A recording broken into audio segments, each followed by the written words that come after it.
We are back, shifting gears a bit from our last guest now to the Salvation Army. The Red Kettles are out there. The bell ringers are doing their thing. Captain Philip Canning's with us, area commander. Been here since June, so he's just getting it going. It's a wonderful place to be, isn't it? Yes, it is. Nashville's a wonderful place. We love the people and the community. It's awesome. Well, it's good to have you here. And every year, News Channel 5 gets involved with this, as you know. I know we had a team of folks out yesterday. I guess they did pretty well. Yeah, they did amazing. They were at the Kroger on 8th Street, and they raised over $7,000. I think you gave them a goal of $1,000. Yeah, exactly. Well, yeah. So if we could just replicate that with everybody that takes our challenge, we'd be sitting well. Yeah. Well, thank you to all the people who gave, of course, which was wonderful. So, Salvation Army and the Red Kettle Challenge has been around for years, of course, and it has evolved.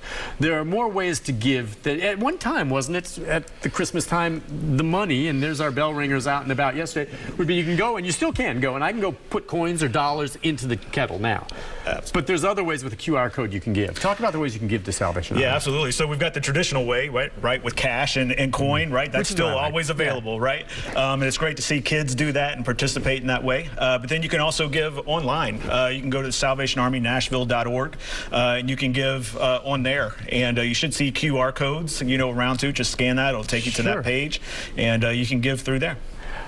Talk about the money that's raised this time of year. Salvation Army is year-round.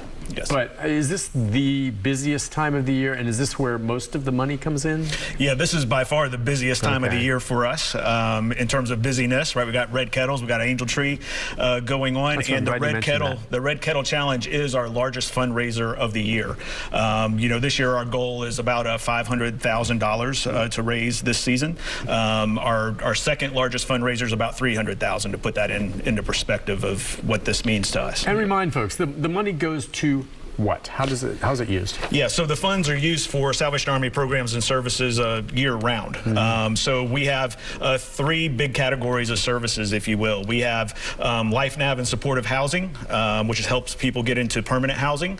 We have emergency financial assistance, which the goal is to keep people from getting into a situation of homelessness.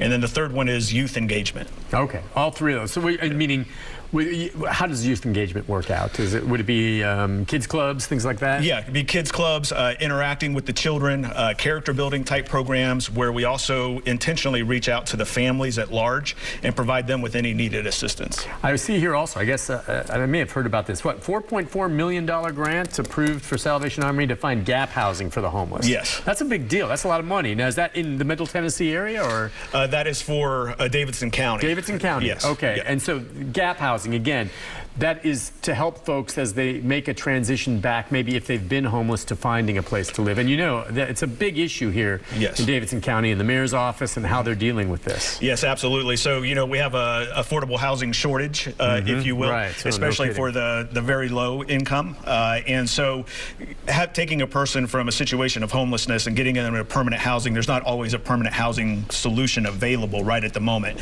So what gap housing does is it provides them with a temporary place to stay while we're still looking for that permanent housing situation. That's perfect. It's badly needed. Yes. A lot of people probably saw our group out there ringing bells. Is it too late if someone wants to help to ring? How do you become a bell ringer, and where do you sign up? How do you work that? And is there still need for it? Is it all booked up? Yeah. No, we need volunteers all the time. Volunteers up through December 24th for the Red Kettle Challenge. We'll be out there to the 24th. How does that typically work then? Yeah. So you'll sign up, or where can they go to sign up? Yeah, so you can go to salvationarmynashville.org. Oh, there it is. We've got it on screen. Sign up there. And if you take the Red Kettle Challenge, what you're challenged to do is take a kettle for a day and raise $1,000. An individual can do it, but it's great to do as a business, kind of like Channel 5 did yesterday. Get the team together, and it's a lot easier to meet that goal or exceed it. Where can you set up? How does that work, by the way? I'm just curious. Like, you see that outside of Kroger, oftentimes, different stores.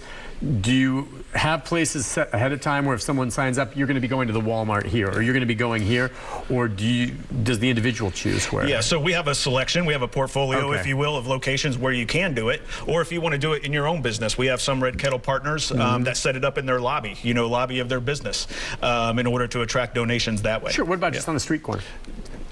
Well, that would require a permit and things of that nature. Okay, But, so yeah. I just want to make the point that look ahead, and there's any number of places you can go. Absolutely. The thing I like about this, years ago, I did a story about people giving during the holidays, and their hearts are so big. I dressed up in a Santa suit, and I went out just down from a Salvation bell ringer and set up, please give to the homeless. But I was affiliated with no organization. No one said anything to me. And good-hearted people put quite a bit of money into Santa's box there. Yes. Making the point that, unfortunately, there are folks out there that are shysters. Okay, and that was kind of, when I got done, I looked at the bottom, we did the story on it, and I put all the money into a Red Kettle for you guys.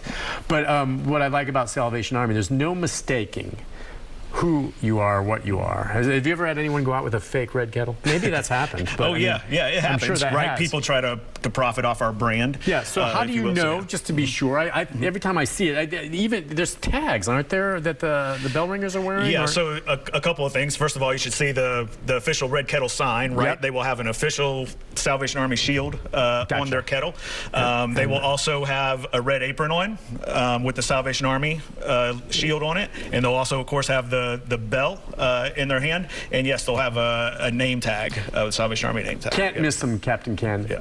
Thank you for coming on. No, thank you. He's captain because he's got 2 stars. Yeah, that's right. Happy holidays to you. Thanks for coming on. Best of luck with everything with the Salvation Army. I'll be back to wrap things up right after this.